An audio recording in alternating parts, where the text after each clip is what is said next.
वर्णानामर्थ संघानां रसानां छन्दसामपि मंगलानां च कर्तारौ वंदे वाणी विनायकौ। भक्तों, प्रहलाद प्रसंग भागवत जी में चल रहा है। प्रहलाद जी विद्यालय से अवकाश होने पर घर आते हैं, पिताजी को प्रणाम करते हैं। पिता हिरण्यकश्यप पूछता प्रहलाद जी से कि बेटा कोई अच्छा सा पाठ याद किया हो तो बताओ। अब प्रहलाद जी नवधा भक्ति बता रहे हैं। कहते हैं कि पिताजी, श्रवणम कीर्तनम विष्णोः स्मरणम पाद सेवनम अर्चनम वंदनम दास्यम सख्यमात्मनिवेदनम। प्रहलाद जी कहते हैं कि पिताजी, भगवान के गुणों का श्रवण करो, उन्हीं के गुणों का कीर्तन करो, उन्हीं का स्मरण करो, उन्हीं के चरणों की सेवा करो, उन्हीं का अर्चन करो, उनका वंदन करो, उनको दास भाव से समर्पित हो जाओ, उनको चाहे सखा भाव से मानो, चाहे उनको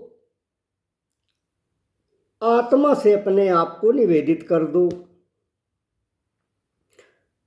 हमारे भगवान राघवेंद्र सरकार जी ने भी माता सबरी से नवधा भक्ति का वर्णन किया था। भगवान कहते हैं कि नवधा भगति कहूँ तो ही पाही, सावधान सुनु धरु मन माही। प्रथम भगति संतन कर संगा, दूसरी रति मम कथा प्रसंगा। गुरुपद पंकज सेवा, तीसरी भगति अमान। चौथी भगति मम गुण गण, करई कपट तजिगान। मंत्र जाप मम दृढ़ विश्वासा, पंचम भगति सुवेद प्रकाशा। छठ दमशील विरति बहु कर्मा, निरत निरंतर सज्जन धर्मा। सातम सम मोहिमय जग लेखा, मोते अधिक संत कर देखा। आठों जथा लाभ संतोषा, सपने हु नहीं देखई पर दोषा। नवम सरल सब सन छलहीना, मम भरोस ही हरस न दीना। यही 9 प्रकार की भक्ति प्रहलाद जी अपने पिता हिरण्यकश्यप को बताते हैं। हर सनातन धर्मी को इन नवधा भक्ति में से कोई भक्ति निश्चित रूप से अपनानी चाहिए। मानव जन्म पाया है तो भक्ति के बिना नहीं रहना चाहिए। अरे भक्ति तो जो जानवर हैं उनके अंदर भी होती है। वो और कोई भक्ति नहीं करते हैं तो कम से कम निस्वार्थ परोपकार करते हैं। कुत्ता जैसा जानवर अपने मालिक के घर की रखवाली करता है, गधा भार ढोता है, गैया दूध देती है।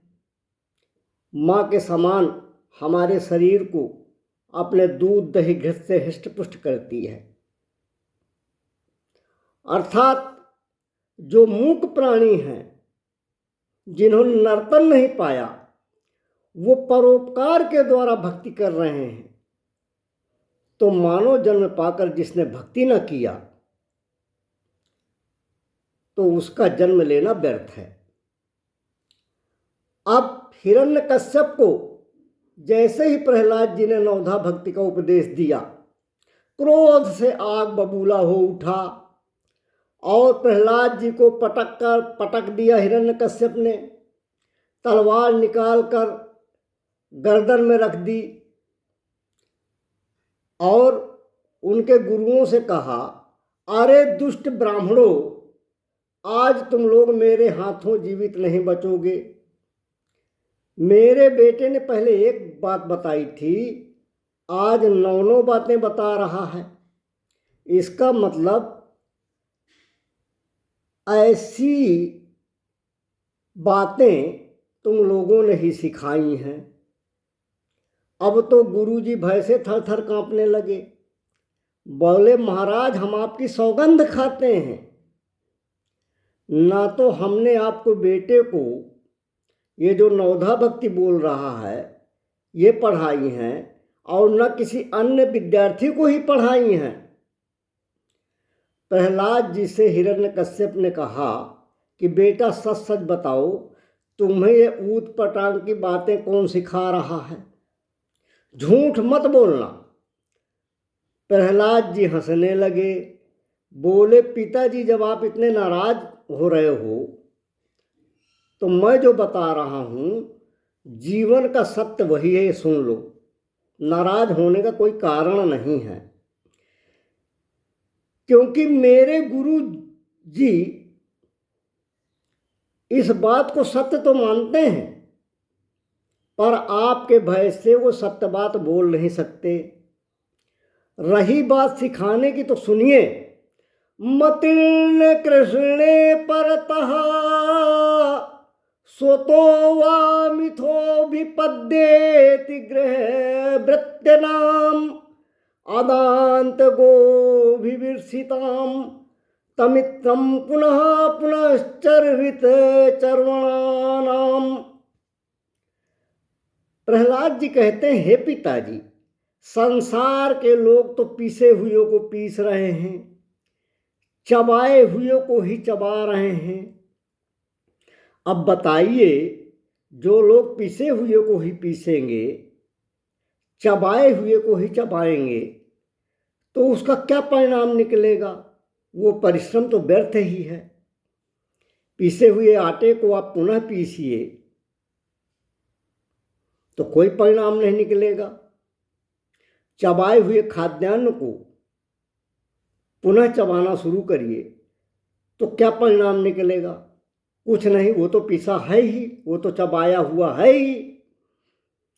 तो इसी प्रकार जो पिसे हुए चबाए हुए हैं उनकी इंद्रिया बस में न होने के कारण वे भोगे हुए विषयों को ही पुनः भोगने के लिए इस संसार रूपी घोर नरक में जी रहे हैं। ऐसे ग्रहासक्त पुरुषों को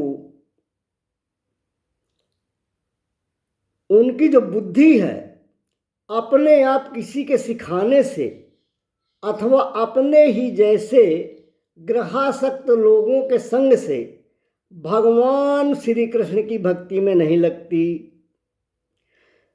पिताजी, जिसके ऊपर भगवान घनश्याम की कृपा होती है वही उनके गुणों को समझ सकता है। अब जब प्रहलाद जी ने हिरण्यकश्यप को ऐसा उपदेश दिया तो हिरण्यकश्यप क्रोध से लाल पीला हो गया। अब आगे हिरण्यकश्यप क्या करेगा, इसकी कथा बाद में कहने का प्रयास करेंगे। बोलिए राघवेंद्र सरकार की जय।